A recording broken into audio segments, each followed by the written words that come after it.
Subscribe करें और bell दबाएं ताकि कोई खबर रह न जाए।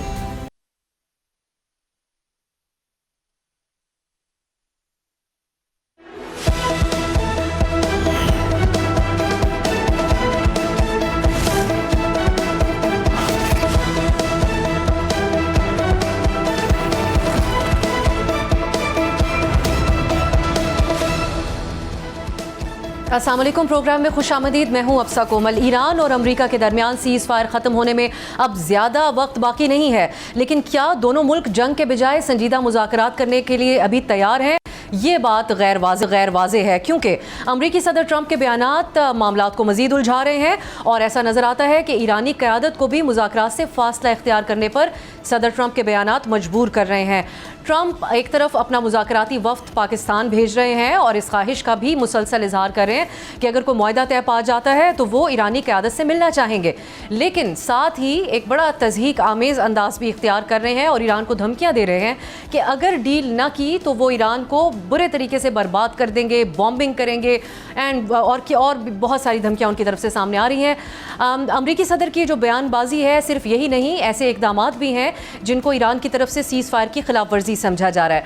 अमरीकी सेंट्रल कमांड ने आबनाए हुर्मुज़ की नाकाबंदी नज़रअंदाज करने पर ईरानी कार्गो जहाज़ पर न सिर्फ हमला किया बल्कि उसको कब्जे में भी ले लिया और इस पर ईरान के पासदाराने इनकलाब ने सख्त रद्द-ए-अमल दिया है और बड़ा सख्त जवाब देने की धमकी दी है। इसके बाद तर्जुमान ईरानी वज़ारत ख़ारजा ने यह ऐलान किया कि ईरानी वफ़द फ़िलहाल मुज़ाकरात के लिए इस्लामाबाद नहीं जा रहा और इस हवाले से पाकिस्तान को भी आगाह कर दिया है कि अमरीका सीज़ फायर की वायलेशंस कर रहा है। इस सारी सूरत हाल के बाद नाजरीन, अब ईरानी सदर मसूद पेज़ेश्कियान ने एक जो बयान सामने आया है वो ईरान की पोजीशन को वाज़े करता है।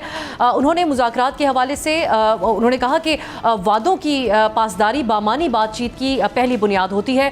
ईरान में अमरीकी हुकूमत के तर्ज़ अमल के बारे में गहरा तारीख़ी अदम एतमाद मौजूद है। अमरीकी हुकाम के बयानात और मिक्स सिग्नल्स ये तल्ख पैगाम देते हैं कि अमरीका ईरान से सरेंडर चाहता है, मगर ईरानी अवाम ताकत के आगे सर नहीं झुकाएंगे।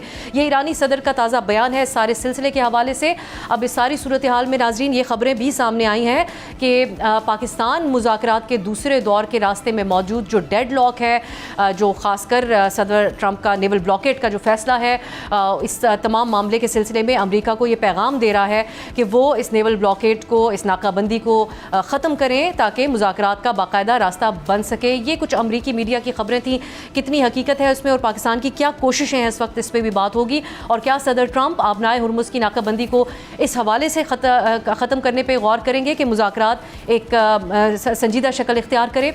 नायब अमरीकी सदर JD वैंस ने कब रवाना होना है और कब पाकिस्तान पहुंचना है, इस हवाले से कोई वाज़ेह इन्फॉर्मेशन नहीं है। क्या इंतज़ार किया जा रहा है कि ईरान कंफर्म करे अपने वफ़द को भेजने की, तो उसके बाद ही JD वैंस अमेरिका से रवाना होंगे इस्लामाबाद में मुज़ाकरात को अमरीकी वफ़द करने के लिए। इन तमाम पहलुओं पर हम बात करेंगे आज के प्रोग्राम में। जो हमने जिन मेहमानों को दावत दी है बहुत रेलिवेंट हैं इस सब्जेक्ट के लिए। इस्लामाबाद स्टूडियो में मेरे साथ तशरीफ़ फरमाए अनस मलिक, सीनियर सहाफ़ी हैं, ब्यूरो चीफ़ है एशिया वन न्यूज़ के इस्लामाबाद में। बहुत शुक्रिया अनस आपका। हमें ज्वाइन कर रहे हैं एम्बेसडर जावेद हुसैन साहब, पाकिस्तान के साबिक सफ़ीर बराए ईरान, और हमें ज्वाइन कर रहे हैं rear admiral retired Faisal Shah साहब, साबिक नेवी अताशी बराए ईरान। बहुत बहुत शुक्रिया आप तीनों का। अनस, मैं क्विकली कुछ आपसे न्यूज़ की हद तक इन्फॉर्मेशन लेना चाहूँगी। हमारे पास ये वाज़ेह इन्फॉर्मेशन नहीं है कि JD वैंस कब निकलेंगे, लेकिन अब CNN ने कहा कि मंगल को वो रवाना होंगे।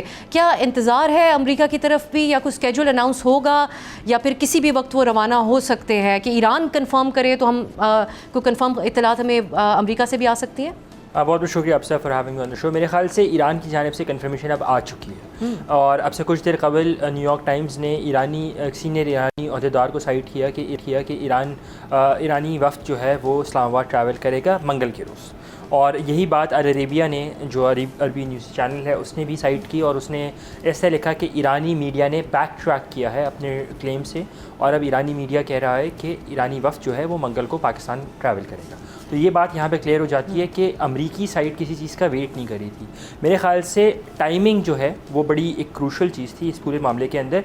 और टॉक्स जो हैं वो अब हमें 5 बजे सुबह कल रात परसों सुबह 5 बजे सुबह से पहले होते हुए नज़र आते हैं। मेरे ख़्याल से अमरीकी डेलीगेशन उसको इस तरह से टाइम करना चाहेगा या दोनों साइड्स इस तरह से टाइम करने चाहेंगे कि सीज़ फायर ख़त्म होने से पहले वो बातचीत के लिए बैठ जाएँ और ताकि सीज़ फायर के टाइम, जब सीज़ फायर का टाइम ख़त्म होने को आए तो ये प्रीटेक्स्ट ज़रूर हो कि जी क्योंकि बातचीत चल रही है तो सीज़ फायर आगे बढ़ाना एक्सटेंड किया जाए।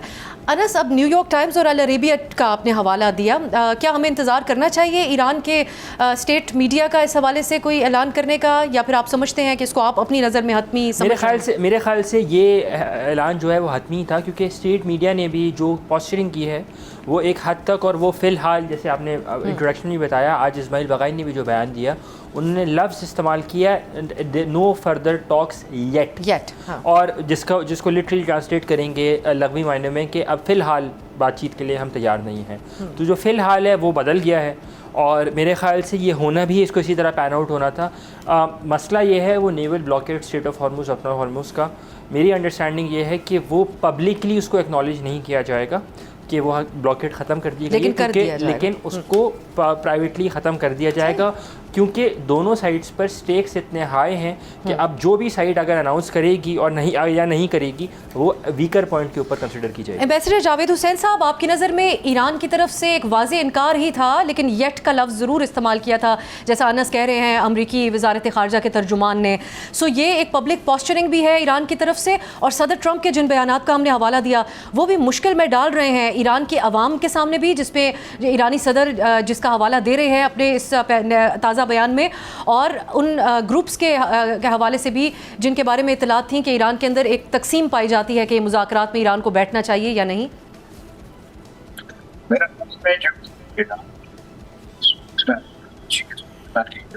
स्टेटमेंट थी वो, उसमें कोई ये नहीं कहा गया था कि हतमी तौर पर कि ईरान का डेलीगेशन नहीं जाएगा। वो शायद एक प्रेशर टैक्टिक भी थी कि जो आप हम सबको पता है कि उनका ये क्लेम था या मुतालबा था कि अमेरिका जो उनका नेवल ब्लॉकेड है उसको लिफ्ट करे, और वो मेरा नहीं ख्याल कि वो लिफ्ट अगर ना करे अमेरिका तो ईरान के लिए आसान होगा यहाँ पे डेलीगेशन भेजना। मुझे लगता ये है कि behind the scenes diplomatic moves हुई हैं और हो रही हैं, और उसका मकसद ये है कि एक तरफ से वो नेवल ब्लॉकेड लिफ्ट कर दिया जाएगा अमेरिका की तरफ से, और ईरान जो है उस जो स्ट्रेट ऑफ हॉर्मुज़ है उसकी जो क्लोजर है उसको दोबारा ओपन कर देगा। तो एक वो सूरत हाल हो जाएगी जो सीज़ फायर के ऐलान के वक्त हुई थी, चूँकि अब लेबनान में भी एक सीज़ फायर है, तो वो सूरत हाल एक नॉर्मल सी वहाँ पे स्ट्रेट ऑफ हॉर्मुज़ की इर्द हो जाएगी। और इस सूरत में बातचीत का जो आगाज़ होगा, जो अब यहाँ कम अज़ कम अमेरिका में ये बताया जा रहा है कि वो वेंसडे मॉर्निंग को या वेंसडे किसी वक्त वो इस्लामाबाद में टॉक्स होंगी। तो लगता ये है कि वो जो आहिस्ता आहिस्ता दोनों मुल्क जो हैं उनको भी एहसास है, इंटरनेशनल कम्युनिटी को भी है, और पाकिस्तान भी इसमें बहुत एक्टिव होगा कि वेंसडे को टॉक्स शुरू हो जाएंगी। हमें दुआ करनी चाहिए कि ये तवक्कुआत और जो हैं ये पूरी उतरें और यानी एक रियलिटी इख्तियार करे, और वाकई दोनों डेलीगेशन वहाँ पे बुध को अपनी बातचीत का आगाज़ करें, और फिर ये भी कि वो बातचीत कोई मुस्बत नताइज पे उसका फिर इख्तिताम हो। फैसल शाह साहब, आपकी नज़र में आप समझते हैं कि अब जब अमेरिका इस हद तक गया कि ईरान के जहाज़ को भी कब्ज़े में लिया गया, जिसकी आज चीन की तरफ से मज़म्मत भी सामने आई है, ये नेवल ब्लॉकेड अब इस ईरान के इस बयान के बाद कि स्ट्रेट ऑफ हॉर्मुज़ को वो खोल रहे हैं, अमेरिका ने जारी रखा, क्या अब इस मुज़ाकरात में एतमाद का माहौल बनाने के लिए अमेरिका गैर एलानिया तौर पर इस ब्लॉकेड को ख़त्म करेगा? बहुत शुक्रिया अफसर मुझे प्रोग्राम में लेने का। एतमाद तो शुरू से था ही नहीं और ना आगे भी होगा, और एतमाद ना होने की वजह से पाकिस्तान को बीच में रखा गया जिस पे दोनों एतमाद करते हैं। तो मेरा ख्याल है कि एतमाद तो इन दोनों के दरमियान कम अज़ कम नहीं है, ना होगा। पाकिस्तान होगा जो कि दोनों को एतमाद दिलाएगा, दोनों को समझाएगा और बातचीत आगे चलाएगा, और पाकिस्तान ही इस वक्त मुझे लगता है कि दोनों को ये बता रहा है कि उनकी किस एक्शन से क्या डैमेज हो रहा है। देखें, इस वक्त क्योंकि बातचीत आगे बढ़ रही है तो दोनों समझते हैं कि तीन चीजें उनके लिए बड़ी इंपॉर्टेंट है जिस पे उन्होंने काम करना चाहिए, इस वक्त से शुरू कर देना चाहिए, और उन्होंने शुरू कर दिया है काम। तीन चीजें ये हैं कि पहली चीज ये कि दोनों एक दूसरे से कंसेशंस चाहते हैं, मैक्सिमम कंसेशन, और ये भी उनको पता है कि अगला फरीक कंसेशन देने को तैयार नहीं है। तो थोड़ी सी ब्रिंकमैनशिप की जरूरत है यहाँ पे, और थोड़ी सी पावर प्रोजेक्शन की जरूरत है, पॉस्चरिंग की जरूरत है, थोड़ा सा दिखाना है अगले को अपना मसल दोबारा से कि हम अभी भी स्ट्रेंथ में हैं, हम अभी भी बहुत कुछ कर सकते हैं। आप देखिए कि अमेरिका जेरल्ड फोर्ड को मेडिटेरेनियन से रेड सी में ले आया है, और जॉर्ज डब्ल्यू बुश जो है वो भी इसी थिएटर की तरफ रवा दवा है, जो कि थोड़े दिन में ज्वाइन कर लेगा। और फिर ब्लॉकेट लगाने का सीज फायर के बाद क्या मकसद हो सकता है? तो मुझे लगता है कि ये थोड़ा सा प्रेशर टैक्टिक्स है। ईरान ने दोबारा से कहा कि जी हम कंट्रोल कर रहे हैं स्ट्रेट ऑफ हॉर्मुज को, और उन्होंने जो 2 लेन्स दिखाई और फिर नीचे एक डेंजर एरिया बना दिया कि शिप्स लामोहला ईरान की कोस्ट के पास से गुजरे ताकि उसके अंडर सर्वेलेंस रहे। तो ये भी जाहिर बात है कि एक प्रेशर टैक्टिक्स है। फिर ईरान का कहना कि जी हम फिलहाल मुज़ाकरात का हमने फैसला नहीं किया कि हमने करने या नहीं करने, तो ये भी प्रेशर टैक्टिक्स है। तो एक तो कंसेशन लेने के लिए थोड़ी सी ब्रिंकमैनशिप चल रही है, दूसरा दोनों को अपनी डोमेस्टिक सपोर्ट लूज नहीं करनी है। दोनों अपनी पब्लिक को ये नहीं बताना चाहते हैं कि हम जो नुकसान उठाया है जंग में या जो फायदा उठाया है उसको हम टेबल पे गंवा देंगे।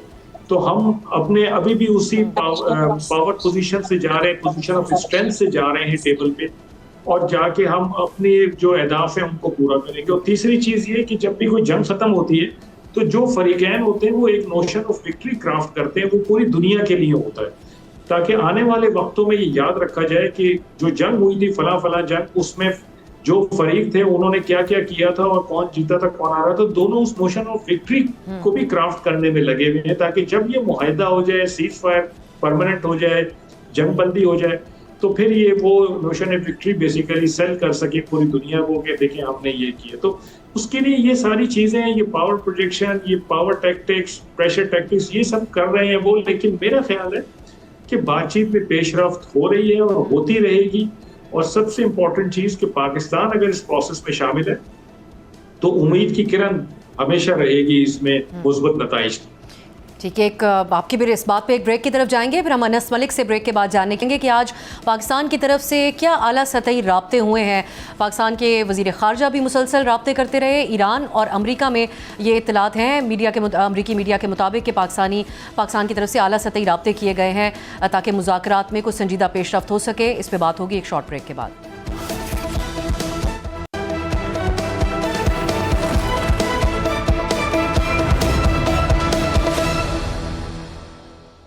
ब्रेक के बाद खुशामदीद। ईरान और अमेरिका के दरमियान इस्लामाबाद में मुज़ाकरात का दूसरा दौर होने जा रहा है या नहीं, इस हवाले से अमरीकी और अरब मीडिया ये दावा कर रहे हैं कि ईरान का वफ्द मंगल को इस्लामाबाद ट्रैवल करेगा, लेकिन अभी इंतज़ार है ईरान की तरफ से इन खबरों की कन्फर्मेशन का।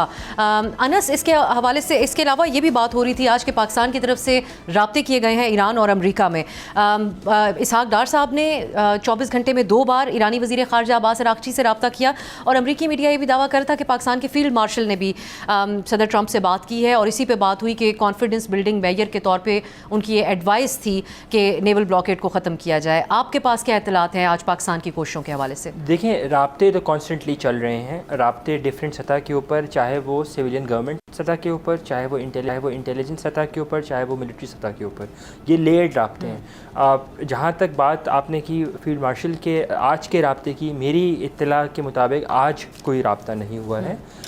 जो मेरी अंडरस्टैंडिंग है ये वो राब्ता है जो कि हफ्ते को CNN ने रिपोर्ट किया था कि जब प्रेसिडेंट ट्रंप की सिक्योरिटी की जो मीटिंग थी तो उस दौरान उनकी प्रेसिडेंट ट्रंप की फील्ड मार्शल आसिम मुनीर से बातचीत हुई थी, और मेरे ख्याल से उसी राब्ते में इसके ऊपर एम्फेसाइज़ किया गया था।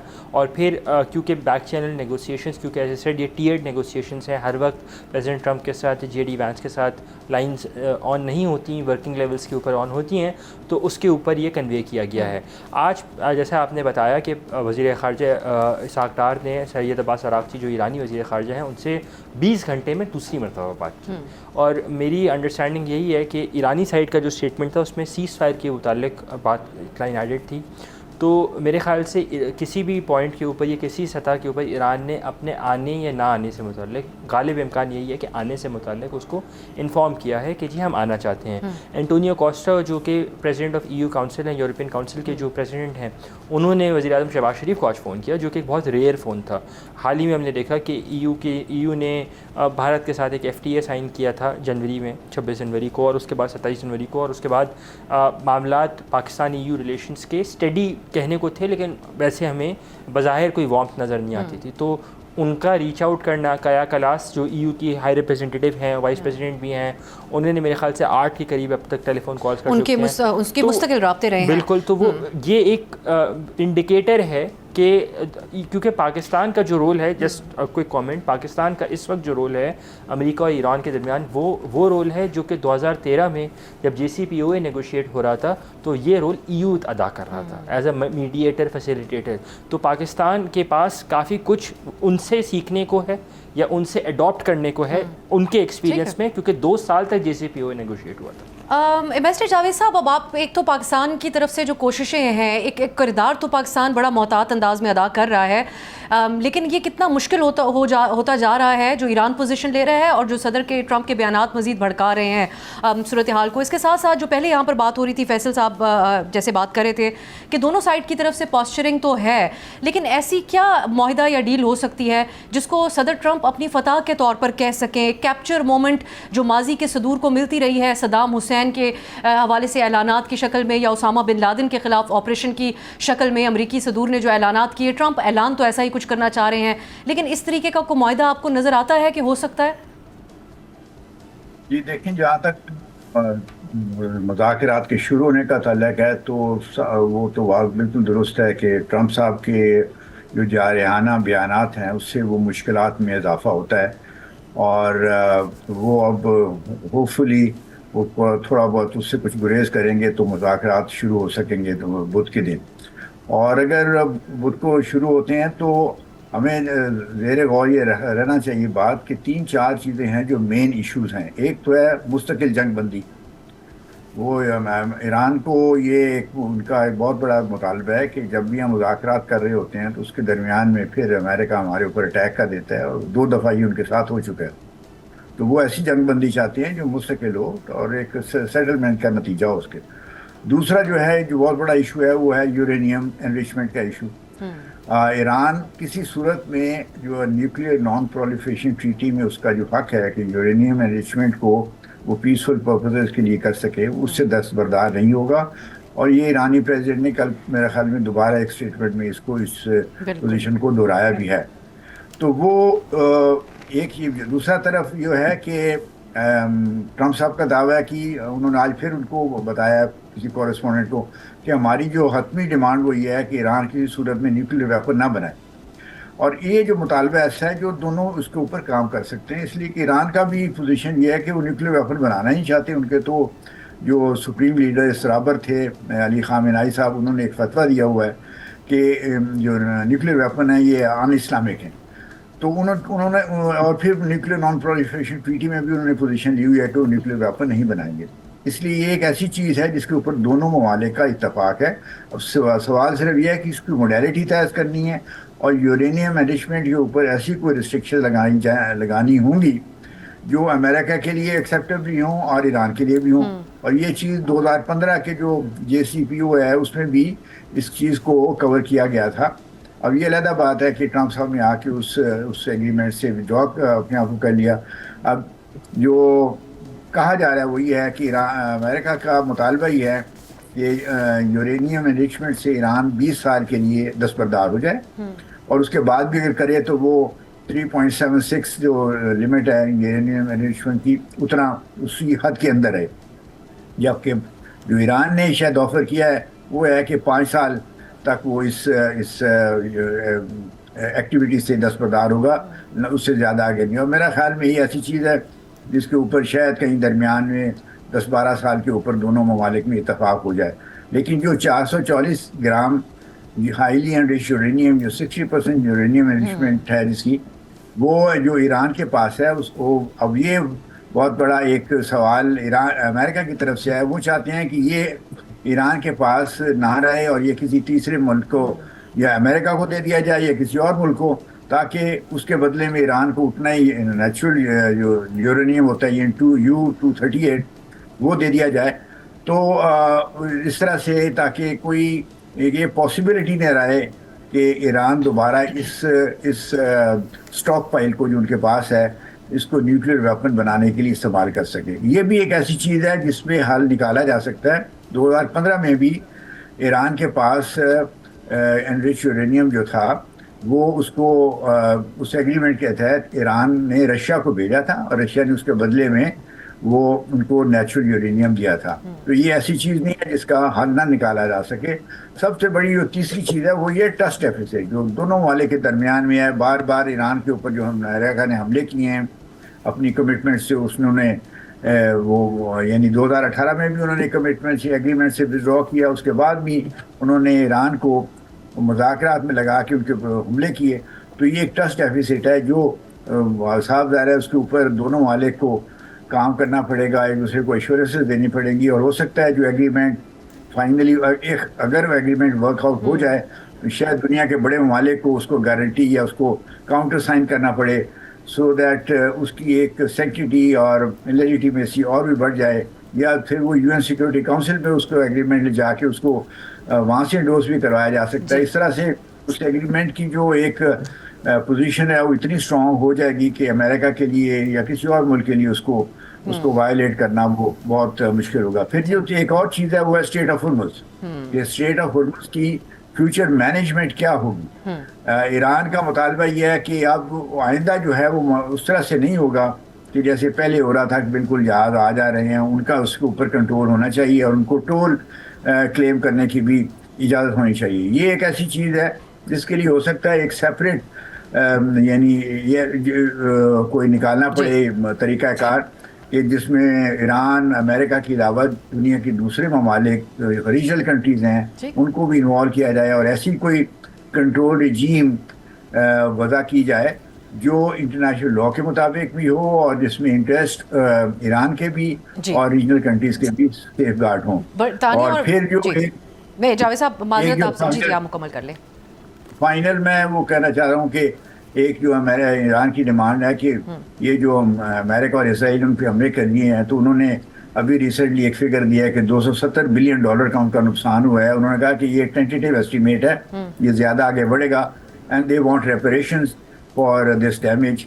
और वो रेपरेशंस क्या सूरत अख्तियार करेंगी, होंगी नहीं होंगी, ये एक अलग चीज़ है, लेकिन ये कोई अर्जेंसी नहीं है, इसके ऊपर मेक और ब्रेक वाला नहीं होगा।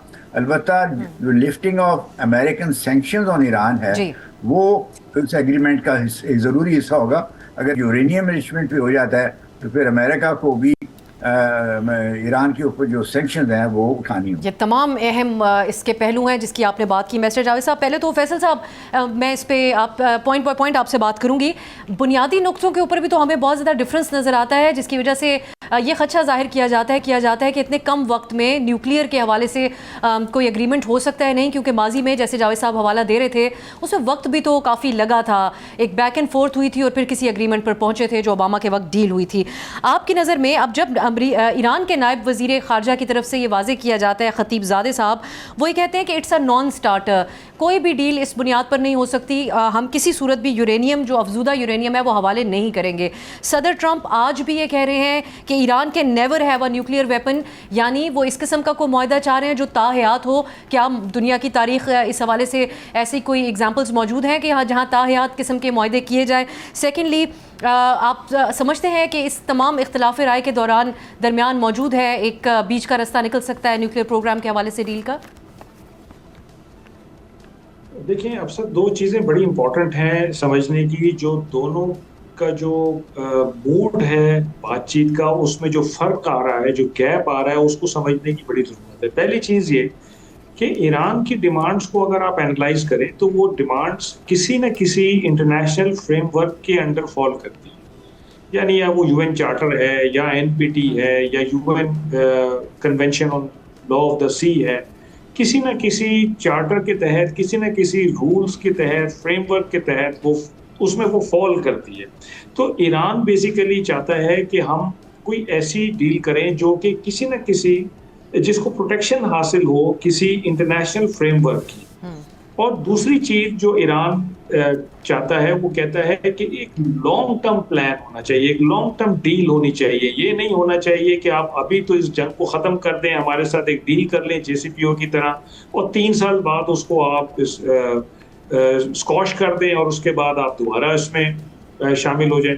तो मेरा ख्याल है कि ये बेसिक फर्क है दोनों तरफ। अमेरिका की तरफ अगर आप देखें तो उनकी की तमाम डिमांड्स किसी भी इंटरनेशनल चार्टर या इंटरनेशनल लीगल फ्रेमवर्क से बाहर है, मावरे कानून है कि जी आप 0% एनरिचमेंट करें। भाई एज बीइंग एनपीटी मेंबर उनको 20% तक इजाजत है, वो 3.67 पे राजी हुए थे जेसीपीओ में। आप अब उनको कहते हैं जी ये आपका हक ही नहीं है, आपका राइट ही नहीं है।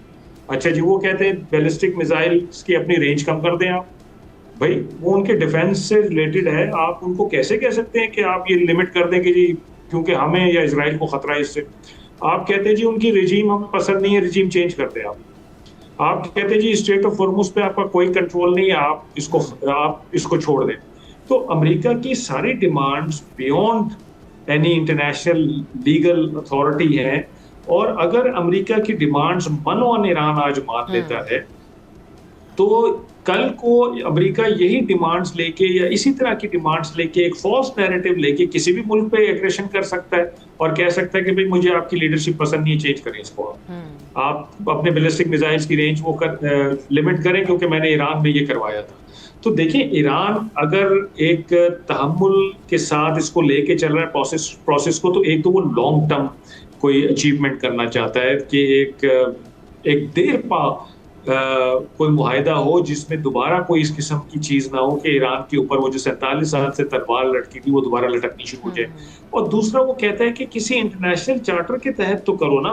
जेसीपीओ भी अगर साइन हुआ था तो वो किसी इंटरनेशनल लीगल फ्रेमवर्क के तहत हुआ था, इसलिए उसमें 20 महीने लगे बेशक, लेकिन बातचीत बन गई थी। अब आप कहते हैं, अब अमेरिकन का आप अगर आप एटीट्यूड देखें तो वो तो कहते हैं कि हम आ रहे हैं डिमांड्स देने, डिक्टेट करने, और हमारी चीजें आप मानेंगे तो मुआहिदा होगा, नहीं मानेंगे तो नहीं मुआहिदा होगा। सीज फायर के बाद आपने ब्लॉकेट लगा दी, इसकी क्या तुक बनती है कि आप सीज फायर के बाद ब्लॉकेट लगा दें? ये इंटरनेशनल रूल्स के खिलाफ है, it's an act of war. तो आपने तो सीज फायर ब्रीच कर दी है, सीज फायर एग्री करने के बाद उसको ब्रीच किया है। तो अमेरिकन बेसिकली एक बिल्कुल मावरे कानून बात कर रहे हैं। आज अगर अमेरिकन कह रहे हैं कि अच्छा जी ठीक है यूएन चार्टर के तहत हम बात करते हैं, आ जाए जी एनपीटी के साथ हम बात करते हैं, आए यूएन क्लॉज के साथ हम बात करते हैं स्ट्रेट ऑफ हॉर्मुज पे, तो मेरा ख्याल है कि कोई बहुत ज्यादा दिन नहीं लगेंगे इसको सेटल करने में।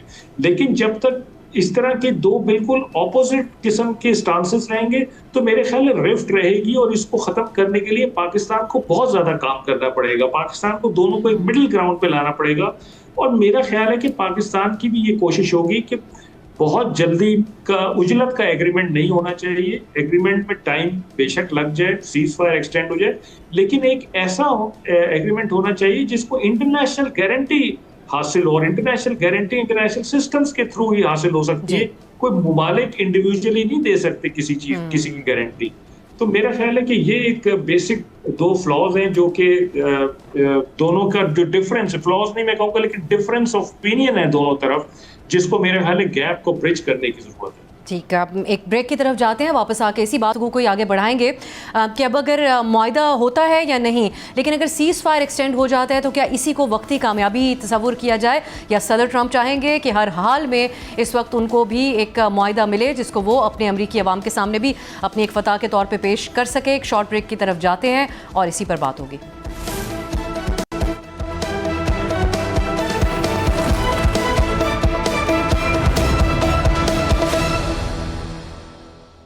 ब्रेक के बाद खुशामदीद। अभी तक ये बात गैर वाज़ेह है कि ईरान ने, क्योंकि अभी बाज़ाब्ता ऐलान नहीं किया कि उनका वफ़द कल इस्लामाबाद पहुंचने जा रहा है मुज़ाकरात के लिए, लेकिन अमरीकी मीडिया ये दावा कर रहा है कि वो ईरान का वफ़द आएगा। अब इसी दौरान अमरीकी सदर का एक नया बयान सोशल मीडिया पे आया है जिसमें वो ये कह रहे हैं कि ईरान के साथ न्यूक्लियर डील होगी और वो 2015 में हुए, ओबामा दौर में हुए JCPO से फार बेटर डील होगी। साथ ही वो ये भी कहते हैं, और वो तनकीद करते हुए ऑब्वियसली ओबामा की के दौर में जो डील हुई थी उसके ऊपर वो मुसलसल तनकीद करते हैं, तो कहते हैं कि उसकी तरह $1.7 बिलियन ग्रीन कैश की शक्ल में हम नहीं देंगे, हम एक डील करेंगे जिसके ऊपर सब फ़ख्र महसूस करेंगे। इसी गुफ्तगू को हम आगे बढ़ाते हैं। अनस, यही बात ब्रेक से पहले भी हो रही थी कि जब बुनियादी इतना ज़्यादा इख्तलाफ है कुछ बेसिक्स के ऊपर, इनरिच यूरेनियम हवाले करना है या नहीं करना। रिसेंटली आप भी अंतालिया में जो डिप्लोमेसी कॉन्फ्रेंस हुई उसको आपने अटेंड किया, उसमें ईरान के जो नायब वज़ीर ख़ारजा है उनसे गालिबन आपने भी ये सवाल किया, जिसके जवाब में उन्होंने कहा था कि जो अफजुदा यूरेनियम है वो किसी सूरत हम हवाले नहीं करेंगे, जबकि ट्रंप मुसलसल ये दावा दावा कर रहे हैं कि ईरान तैयार है वो हवाले करने के लिए। आप समझते हैं अगेन कि जो अब ट्रंप बयान दे रहे हैं उसको देखते हुए उनको वैसी डील मिल जाएगी जिसकी वो ख्वाहिश रख रहे हैं? मेरे ख्याल से कुछ उसके करीब जो है वो डील ज़रूर मिल जाएगी। जो इश्यूज़ आपने बताए अफज़ोदा यूरेनियम के, वो लार्जली हल हो चुके थे पहले राउंड ऑफ नेगोशिएशंस के अंदर।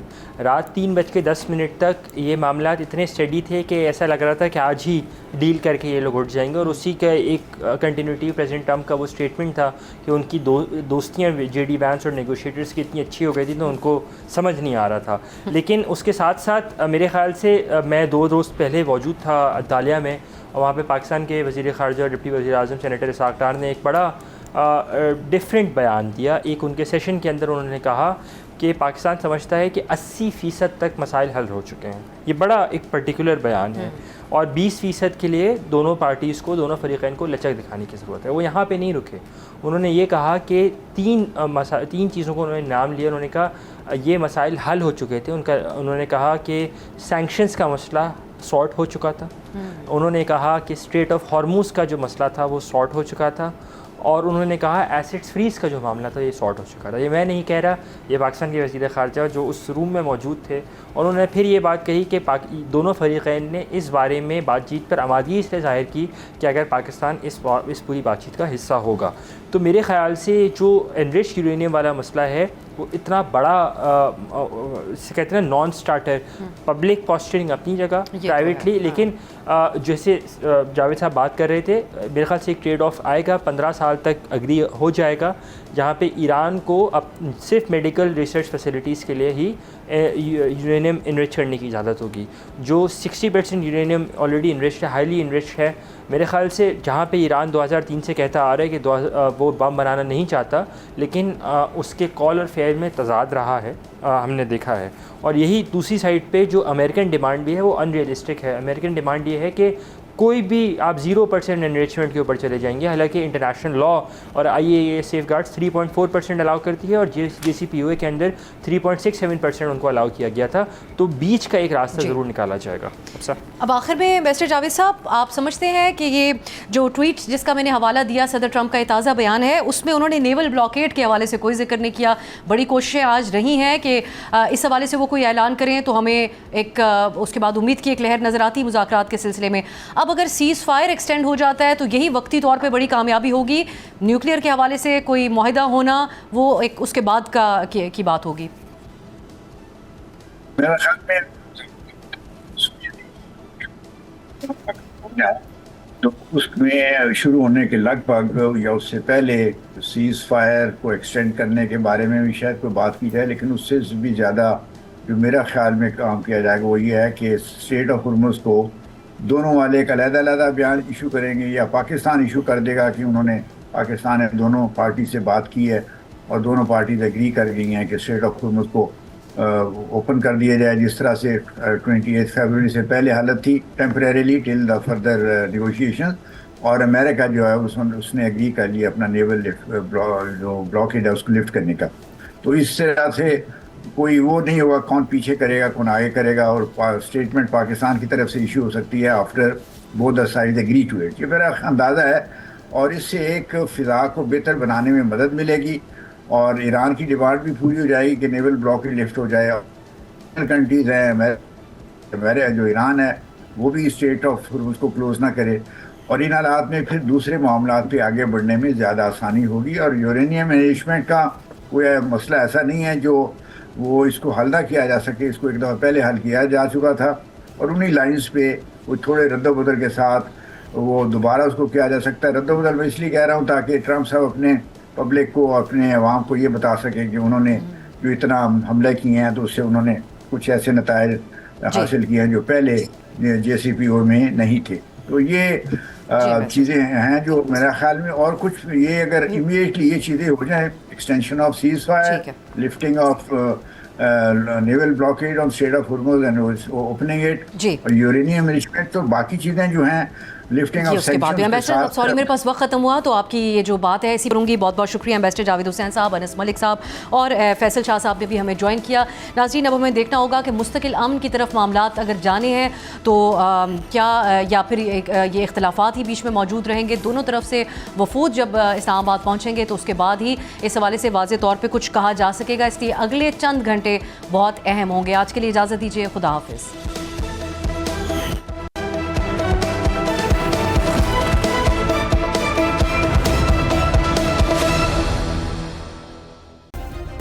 सब्सक्राइब करें और बेल दबाएं ताकि कोई खबर रह न जाए।